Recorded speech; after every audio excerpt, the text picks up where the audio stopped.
Thank you for joining us for another installment of the MinIO webinar series. Today's topic is the private Splunk Cloud, why you should build it, and how easy it is to do so with MinIO and Gemini data. Leading this discussion are two noted authorities in the Splunk community, Bob Fox from Gemini Data and Chris Inaparapu from MinIO. Bob is the Vice President of Solutions at Gemini Data, where he leads product marketing and technical sales.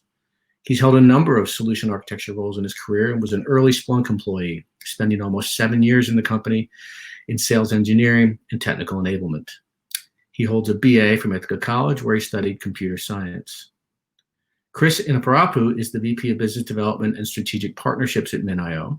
In this role, he's crafted the company's relationships with dozens of companies, including Veeam, Cisco, Teradata, VMware, and obviously Splunk. Prior to MinIO, Chris held similar roles at KX Systems and ARM Holdings. Prior to that, he worked in investment banking at Merrill Lynch and in value engineering at OpenText. He has a Bachelor's of Engineering from Berla Institute of Technology and Science, a Master's in Science in Systems Engineering from Villanova, and an MBA from MIT's Sloan School of Management. Before I turn it over to Chris, a few housekeeping items. All the participants are on mute. You can submit your questions using the question tab. We will moderate and combine the questions as needed and answer them at the end. The webinar is structured to support a rich Q&A, so we do encourage you to get involved. Chris, why don't you get us started? Thank you, Jonathan. Hello, thank you everyone for joining today's session. Good morning, good afternoon, good evening. We appreciate you taking the time and expressing interest in learning more about this topic. Before we jump into the actual content, let's do a quick rundown of the agenda. We're going to start with the introduction of Gemini and MinIO, then talk about a customer's story in the context of their Splunk Cloud journey and how they chose a public versus private cloud options. And then we can actually talk about the 5 reasons that you want to keep in mind as you start your Splunk Cloud journey in the context of specifically the private cloud. We'll do a quick demo of the overall solution that we want to propose that is highly repeatable, talk a little bit about the architecture, and conclude with the Q&A. Before jumping into the actual content, let me give a brief background about MinIO. MinIO is a high-performance Kubernetes native object storage solution. We are 100% open source, and we are by far the standard in the making when it comes to private cloud. Today, on an average, we get downloads in the range of 500,000 on a daily basis, and that is also doubling as we go and further penetrate into the private cloud storage market. We also have a very deep-rooted community, which has a great appreciation for the product that is demonstrated by not only our GitHub stars and also our strong public Slack community that you see out there. As a company, we are funded by leading venture capitalist organizations like Intel Capital, Dell Technologies, and also some of the Silicon Valley prominent investors like General Catalyst, Nexus, Index, and Ami Cloud Ventures. So before going into the details of the actual private cloud journey for Splunk, I would ask Bob to give a brief background about Gemini. Thanks, Chris. So Gemini was founded a little over 5 years ago, and it was really founded out of the need to solve 2 different things. The first thing was all about getting Splunk deployments up and running quickly without all of the headache coming from IT ops or dealing with deployments of operating systems and networks and all of that fun. And the second part was really making sense of data once you had the data in place. We consider ourselves deployment management and data storytelling experts. We've got a couple hundred customers around the world. And all of that is backed with a lot of Splunk expertise and a follow-the-sun support when it comes to our customer success. So before we jump into this, I'd really like to share a bit of a customer story with folks. And this is, where we really started thinking about this whole idea of having a private Splunk cloud. We've got a customer, a very large healthcare customer. They were sort of looking at Splunk Cloud, but there were a bunch of things that were weighing heavily on their mind, and their decision to actually kick over to Splunk Cloud completely. First and foremost, were very strong, very stringent requirements, both on the internal side and from their state regulators. One of the other things that was going on is they had this they had recently made a very large investment in a vSphere infrastructure, a lot of disk, a lot of CPU. The thought was to use this for a lot of their resources. Some of that did get shifted out to the cloud, but this was available. And it was sort of, I don't want to say collecting dust, but it wasn't really being utilized the way it was. Our customer inside of this organization was actually the IT ops team, and the IT ops team, I'm sorry, it was actually the security team. And one of the security team's initiatives were to keep IT ops at arm's length, if you will. They wanted to be able to solve everything themselves. They wanted to be able to do upgrades and deployments and expansions without the need of the folks who were doing that. And again, they were a security team, and they sort of wanted their own autonomy. One of the things that they were interested in, however, was the SmartStore option from Splunk. And for those who are familiar, this was announced a couple years ago at Splunk Conf, and really makes a whole lot of sense in terms of sharing data across multiple nodes and sort of centralizing that data in a way that is very sane and scalable and expandable. So the solution we proposed to our customer, and really what they ended up going with, was this idea for a private Splunk Cloud deployment. Right? So they wanted all the benefits of Splunk Cloud, but they wanted to own the infrastructure themselves, and that's where we went to market with this, all running on vSphere, and with certainly backed by MinIO's object storage. Sort of a quick, if I can jump to the end of the story, one of the big benefits that we were told by the customer that they received is they were able to get up and running 4 months faster than they would had they had to get their own internal regulatory compliance team involved. So it was just that much faster to get things up and running. They didn't have to involve the IT ops team.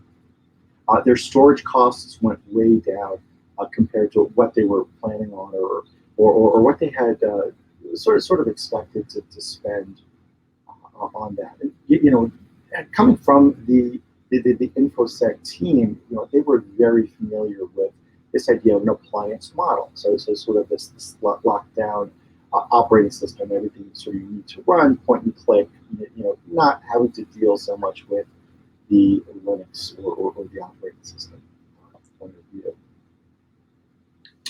Chris, do you want to take it from there? Sure. Thank you, Bob.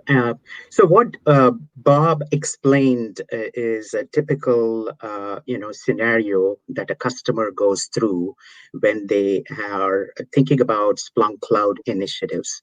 And really, the inflection point here is about whether the customer should essentially go with the public Splunk Cloud option or build a private Splunk Cloud.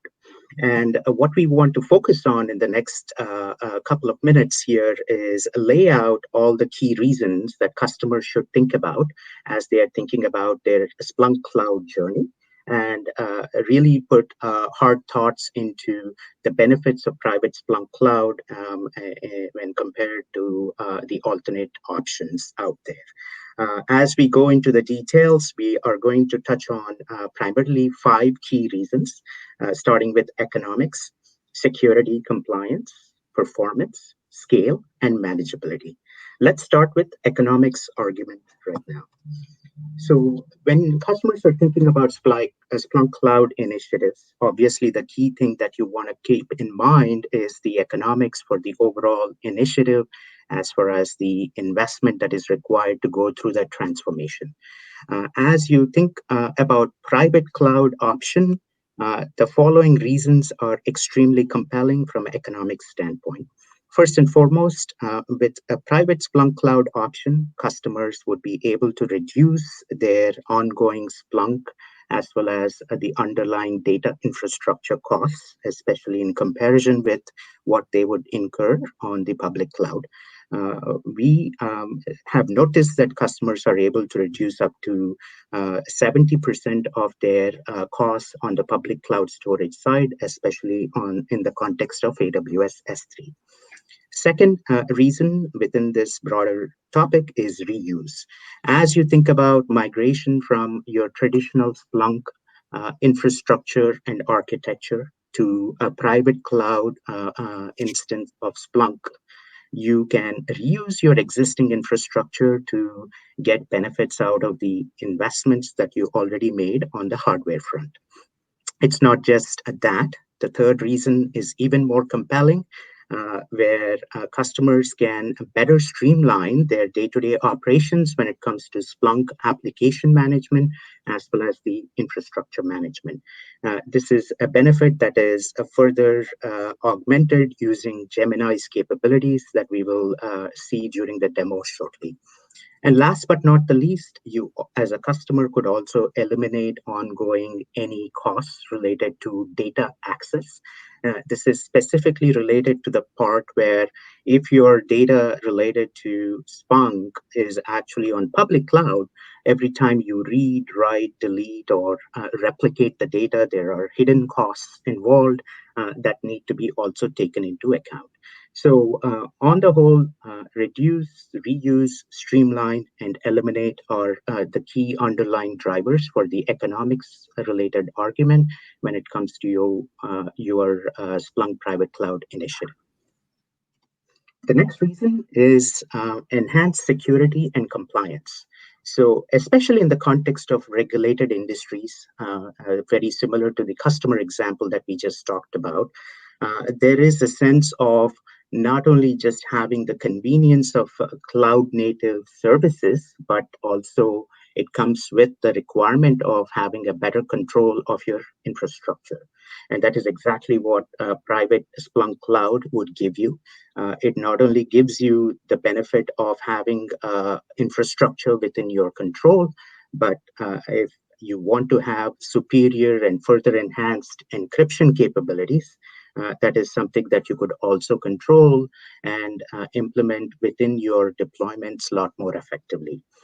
In this specific case, when it comes to encryption, as you will realize as you explore MinIO solution, it is not just the case of the traditional encryption mechanism, but you may see the benefit of turning on a further enhanced encryption mechanisms using MinIO solution within your own infrastructure.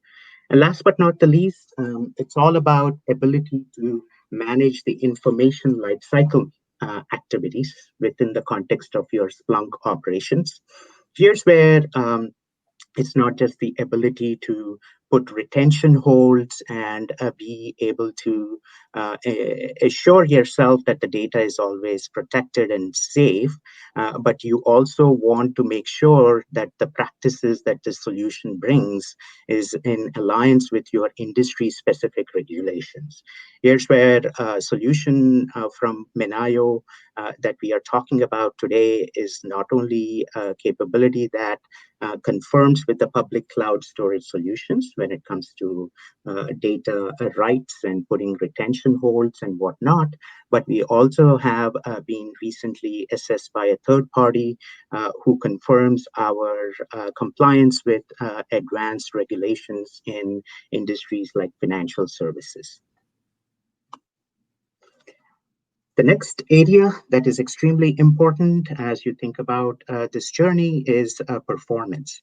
How do you get superior performance from your Splunk Cloud without having to give up on the economics or, for that matter, the scale of the data infrastructure? And here's where, by building a solution that is in-house and cloud native in terms of the architecture, you also want to ensure that the performance of the data infrastructure is fast enough to meet the requirements of mission critical high performance application like Splunk and Splunk indexers. Here's where MinIO solution has always focused on delivering high performance object storage solution in on-premise and private cloud environments. And what we have been able to push the boundary on is the fact that we are able to deliver by far the best performance on a standard hardware environment.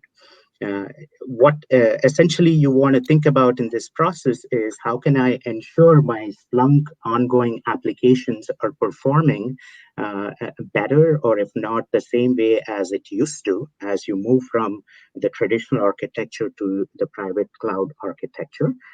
And in the whole process, make sure that your Splunk users and application teams can spend more time on Splunking, analyzing data, rather than setting up and administering the infrastructure. There is another important factor to take into consideration when you're deploying Splunk Cloud in multi-site enterprise scale setup, which is the whole aspect of how do you ensure that the private cloud, when it comes to the system resources and bottlenecks, especially on the networking side, are not hindered by networking resources in general in your organization. Here's where one of the important aspects of the Splunk private cloud initiative is having a sidecar load balancer on your Splunk indexers, and a load balancer that would not only seamlessly direct the requests into the Splunk cluster in the given site, but also have the ability to fail over to a remote site to ensure not just high performance, but also high availability. So this is a very important factor to keep in mind as you're thinking about your initiative. And next key area is ability to scale to petabytes and beyond. And here's where the most important aspect here is have the same experience and resources like elastic, scaling type capabilities that you can bring to play within your private cloud initiative. How do we go about it in the context of private cloud is where MinIO and Gemini has already gotten experience. It starts with the idea of disaggregation. And the disaggregation of storage and compute in the context of Splunk is about separating the indexer nodes from the data nodes, where the data nodes would be persisted in the SmartStore on an ongoing basis. And by turning on this new architecture, you are, as a customer of Splunk Cloud, essentially realizing the same benefits of hyperscalers like AWS within your own environment. And that architecture invariably gives you the ability to scale to petabyte scale from a data infrastructure standpoint. Now, as you do that, you also gain the benefit of converting the indexer nodes into stateless nodes. Thereby, you would have the flexibility to add new indexer nodes, which would just be spun up on a need basis in container environments, and that would take care of any ongoing increased compute needs in the same way that public cloud experience works. So on the whole, the big idea here when it comes to scalability is in a public cloud environment, there is always this notion of ability to scale seamlessly in an elastic fashion. The same argument can be applied to the private cloud solution, and specifically using the whole notion of SmartStore and stateless indexers. So once you have set up your private Splunk Cloud using SmartStore, you would have the ability to scale your infrastructure pretty much the way you would in the public cloud environment.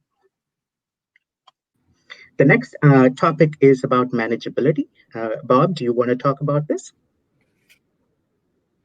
Absolutely, thanks, Chris. And I think it's very critical when delivering any type of cloud service, specifically a Splunk Cloud service, is to be very aware of what kind of management has to happen on the back end. And this is sort of where you see both MinIO and Gemini shining. When I talk about management, I'm talking about how quickly can I get up and running with the cloud? How quickly can I scale?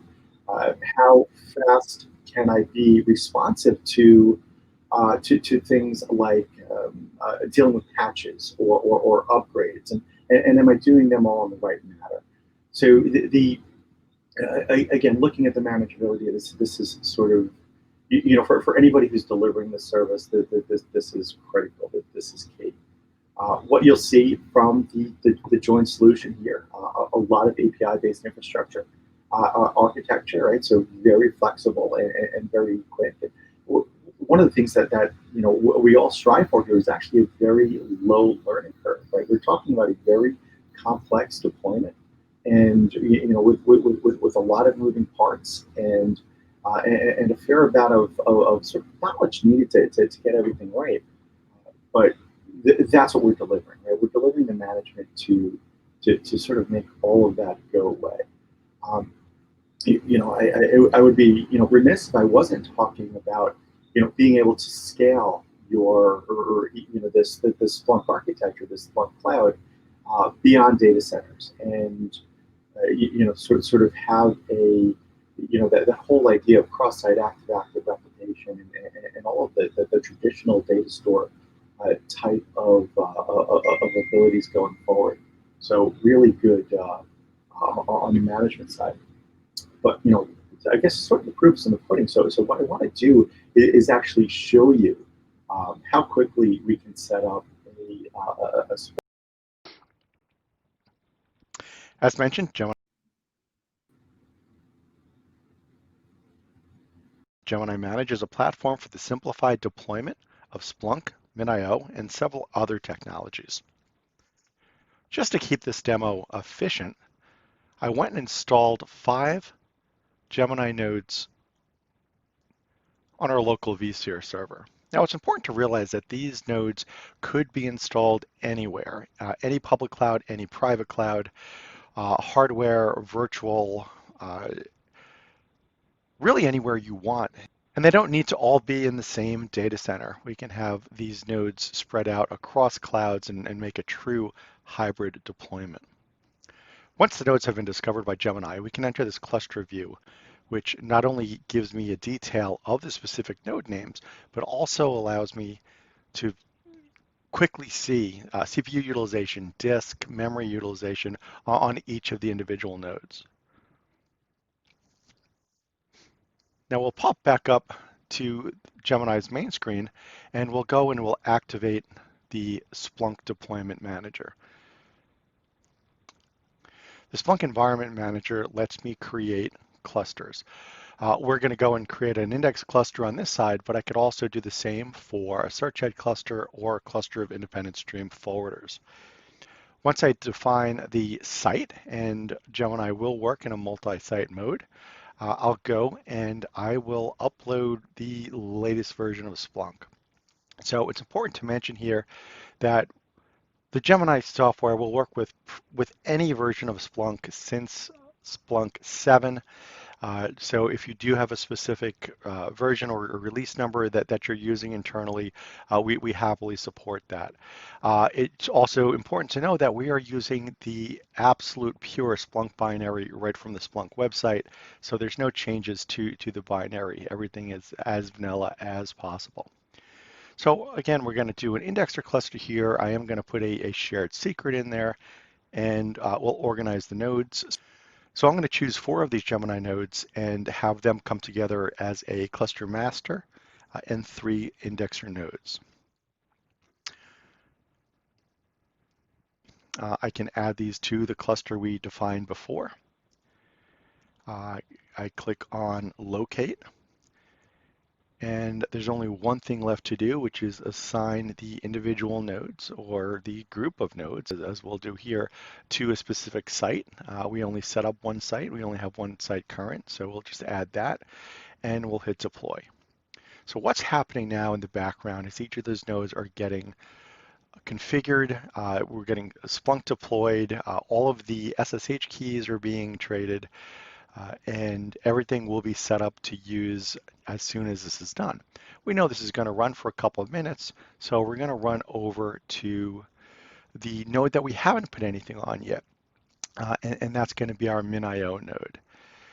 So popping to the main screen on that node, I'm going to activate MinIO. And this is just going to be a couple more clicks. So yes, I'm going to download the latest and greatest from the MinIO servers. I will go and locally activate the server on this side. So that'll bring our full object storage facility, all S3 compatible, right into my on-prem Splunk deployment. Here I've got the option to change the access keys, secret keys, and all the ports. And I'm going to actually need to remember those as we go forward and configure things. But that's easy enough to do. Now I'm going to come to the MinIO main screen, and I will log in using the access key and secret key that was defined prior. And this is all very straightforward. So important to know here, this is a single node MinIO cluster right now. I can set up multiple nodes and make that all fault tolerant and performant. I'm going to create a folder here, an object folder called SmartStore. Again, I'm going to need to know that for my future configuration of the SmartStore index. Again, all pretty simple. We can see that there's nothing currently in the SmartStore index. So looks like our environment is just about finished. The last couple of nodes and everything is rebooting and coming back up into a state that we can use it. So one of the things I'm going to need to do now is actually go to the Splunk indexer cluster master. I'm going to go and of course the master here is on that Gemini 0002. I come over here and I get to show you some of the other very cool features of Gemini Manage. So under the Splunk side, we've got this idea of a configuration editor. And the configuration editor is for those times when you want to edit a config file, but you don't have, or maybe you don't want to have SSH access, you don't want to deal with VI or any kind of editor.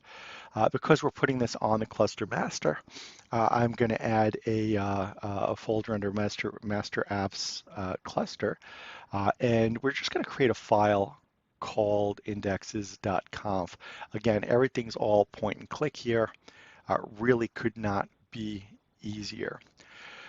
So indexes.conf, we do want to make sure that we spell that correctly to avoid some problems. There are any problems in the future, but that's easy enough.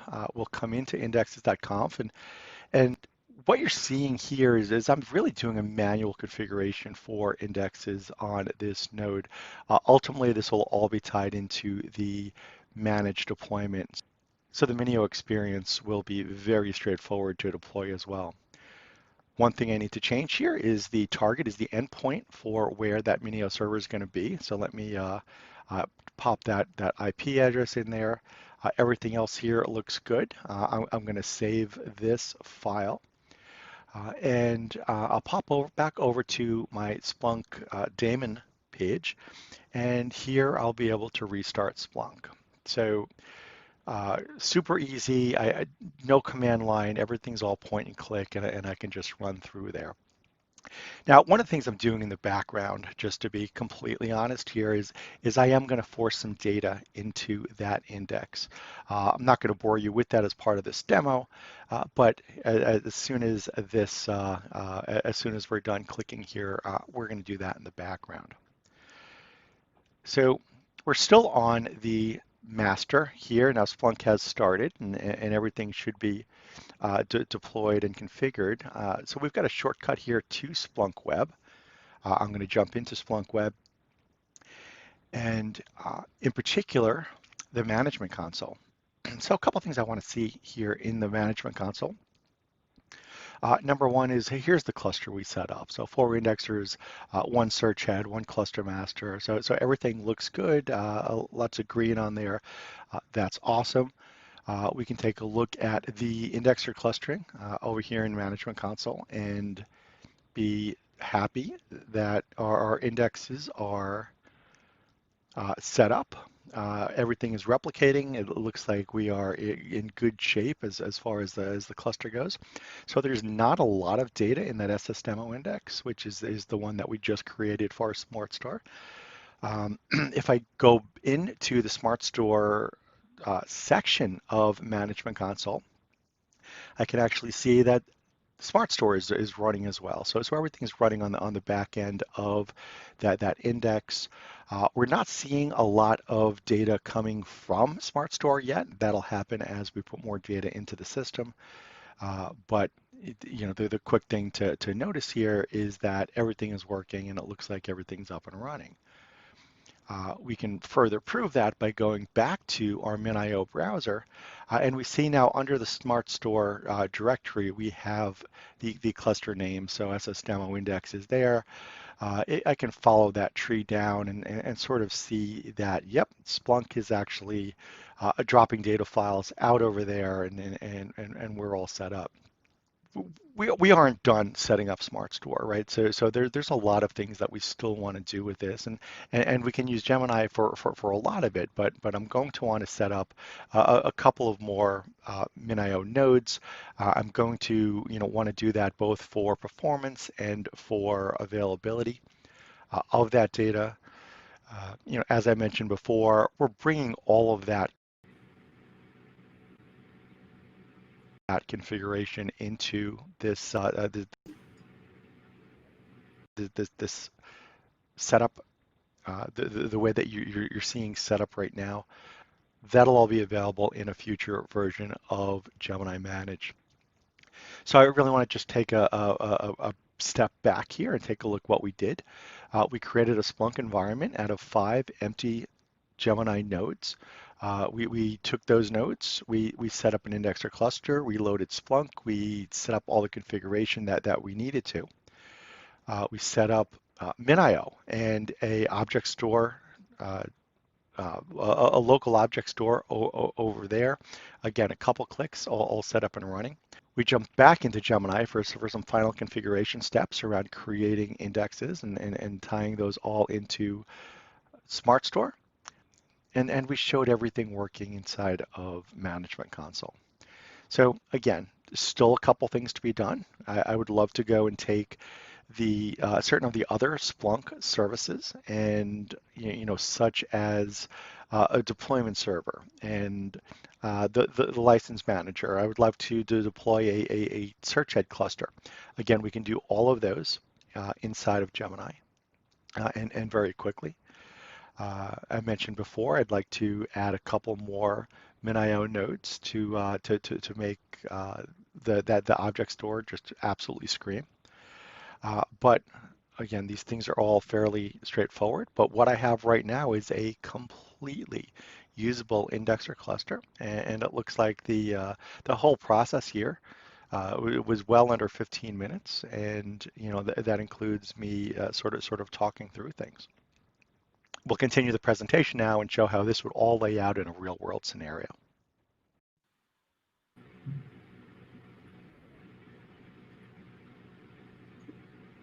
So, and again, I'm looking at that sort of that pure state, or the state that I would love to be in, is again, a handful of MinIO nodes all set up as a cluster. The indexer cluster we already built, but we can certainly grow that. Folders, we can manage those with the Gemini infrastructure. A search head cluster, and definitely if we're looking for a deployment of a service that is again reliable and performant, we're definitely going to want to put a search head cluster in there, as well as all of those other sort of Splunk servers that are needed. Whether it's a license manager or taking DMC off of the monitoring console off of Search Headmaster and all of that. Chris, if I wanted to build this up even further, can you show us some of that? Sure. Thank you, Bob. And as we look at the building blocks and the reference architecture for large-scale enterprises who want to choose the path of private Splunk Cloud, what you see on this slide is a ready-to-implement architecture. MinIO has been helping various customers in this area to set up these petabyte scale, Splunk SmartStore based private cloud deployments. One of the fundamental things that we all need to keep in mind as part of this slide, and we haven't really touched on so far, is the active-active replication piece. Taking a step back, as you see the Splunk infrastructure being deployed using the cloud native architecture, one of the fundamental elements that you have to keep in mind is your Splunk service and the underlying data infrastructure is always available, and it is highly resilient to any unforeseen failures. Here's where MinIO's solution for SmartStore active replication is a unique differentiator for the private Splunk Cloud solution in the market today. And what we have noticed in this specific scenario or for this specific capability is it is actually also a differentiator when compared to Splunk Cloud solutions in the public cloud, where if customers wanted to have a highly available a replication service to make sure different regions and sites of Splunk deployment would have seamless access to the SmartStore data. They need to ensure that there is a sense of highly reliable active replication service. Here's where MinIO has been innovating in the space of not only high performance object store, but essentially through our Sidekick offering, which essentially gives the seamless failover capabilities to the remote site. Customers today can confidently set up their own private cloud using MinIO as the data infrastructure of choice. Now, this active replication in a way becomes an important factor or an enabler for all the 5 reasons we talked about, be it economics, to make sure that you don't see unplanned downtime in your Splunk private cloud. Security and compliance would be also a key beneficiary of the active replication. Performance inherently requires seamless replication. And of course, as you grow from a few gigabytes per day ingestion to several tens of terabytes per day ingestion into Splunk system at a petabyte scale data infrastructure, you also want to be assured of a highly replicated service from high availability standpoint. And last but not the least, the entire reference architecture that you can see could be easily managed, not just from deployment perspective, but from ongoing lifecycle management perspective using Gemini's offering. And all of that could be done in the shortest time order that you can imagine. So as you think about your private cloud initiatives for Splunk, we believe these are the 5 reasons that will essentially help you make the right decision and help you choose private cloud over alternate solutions. With that, I would ask Bob to give a little bit of an overview of the unique aspects of the MinIO and Gemini solution.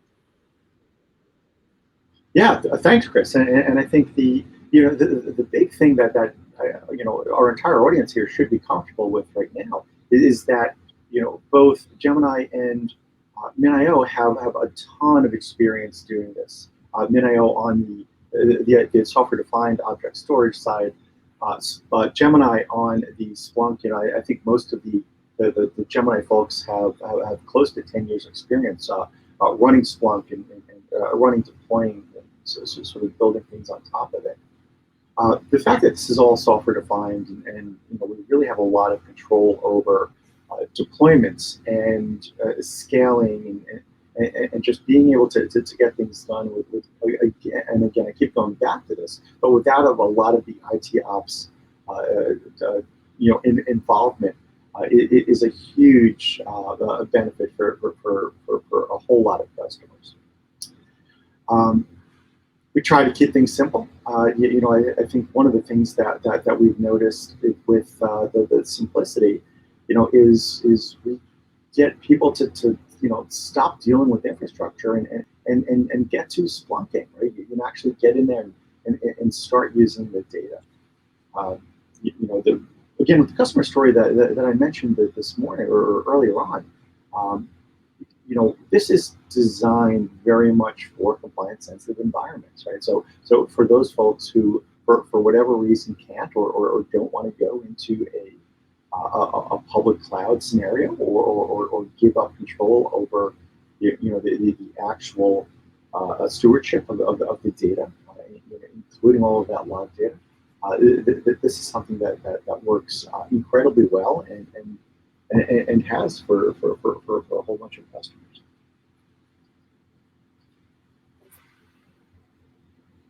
Thank you, Bob. With this, I'm going to open up questions shortly. But before going in there, just to let you know, MinIO can be easily downloaded from our download repo. We are 100% open source. It gives you the ability to quickly, explore the capabilities of MinIO. We also have put some links for the reference architecture, especially for Splunk SmartStore. And last but not the least, if you're deep in the middle of an exploration process for your Splunk Cloud initiatives, please contact us. We would be thrilled to help you and share what we know and help you become successful with your future Splunk Cloud initiative. With that, I open up questions. And Jonathan, I'll hand it over back to you. Thank you, Chris. Thank you, Bob. That was a fascinating little journey through building your own Splunk Cloud, why you should do it, and how easy it is. So we have a number of questions in the question tab, and I would encourage others to continue to submit them there. First one is what SmartStore or what Splunk version do you have to be on in order to run SmartStore? I could take that question. The version of Splunk software is version 7.2 and above. As part of that version and anything above that version, SmartStore is available to all customers. I believe there is no additional costs associated with licensing SmartStore. So if you're already a paying customer of Splunk, you would have access to SmartStore. Got it.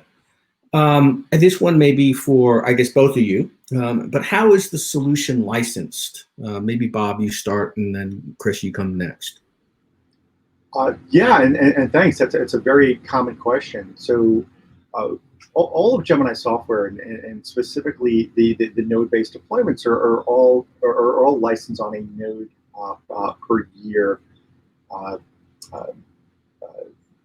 factor, right? So we look at the number of nodes you use, and that determines the cost there. I think the MinIO is a little bit different. Chris, do you want to talk about that? Sure. MinIO is licensed using a capacity-based pricing model, and the pricing model is clearly published on our website for convenience, and it also has a very flexible, self-service-based sign-up model. We are happy to talk about any specific, large-scale upfront commitment-based requirements. And as we do that, we are happy to also learn a little bit more about your Splunk Cloud initiative. Got it. So this has been about building a private cloud, but there is a question: is Gemini available on Azure? Yeah, no, great question, right? So Gemini actually works on Azure, on Amazon. You can get it running in Google Cloud, and of course all of the private cloud and virtual deployments that we talked about earlier. Got it. Okay. Here's another one. What are the first steps to sort of sandboxing a private cloud? Like, how would you go about getting started? Yeah, I could take that. The fundamentals of sandboxing here comes with a view into what you have today and where you want to go with your Splunk Cloud in the private environment or private cloud environment. So as you actually have a clear understanding of how the architecture is going to change, the sandboxing element could be easily stood up again using the combination of Gemini and MinIO solution that we just demoed. Early on, this could be a case of setting up somewhat of a smaller environment that could be used for functional validation of the future state. And as you do the functional validation and you are sure of the forward going path, we also can easily help you convert the same sandbox environment for pre-production scale and go into the elements of performance testing and making sure all aspects of high availability, security, compliance, performance, and also scale are tested out. And eventually that paves the path for your production environment, if you will. Bob, do you have anything else to add there? Yeah, just a couple quick comments. See, I'm a big proponent of sandboxing, especially when it comes to deploying a service or setting out a service that could actually be adopted on a larger scale within the organization. And I think that really that going through the exercise of sandboxing really lets you understand the management needs, the sort of the networking and connectivity needs, going back and understanding what the users actually want out of the solution, which as I think all of us know, are sometimes different from what the technologists want to put out there. So yeah, no, I and just second the notion on the sandboxing is incredibly easy to do with this joint solution. You saw how easy it was to get up and running. I think we can expand that out to really making something an internal proof of concept that makes sense for everybody, for the business and the technical side, and super easy to get started on. Got it. So here's one from a customer, and their point is that their instance is quite large. Their Splunk instance is quite large, in excess, I guess, of 5 petabytes. And I guess the question is probably to you, Chris. But what's the largest SmartStore that MinIO has deployed?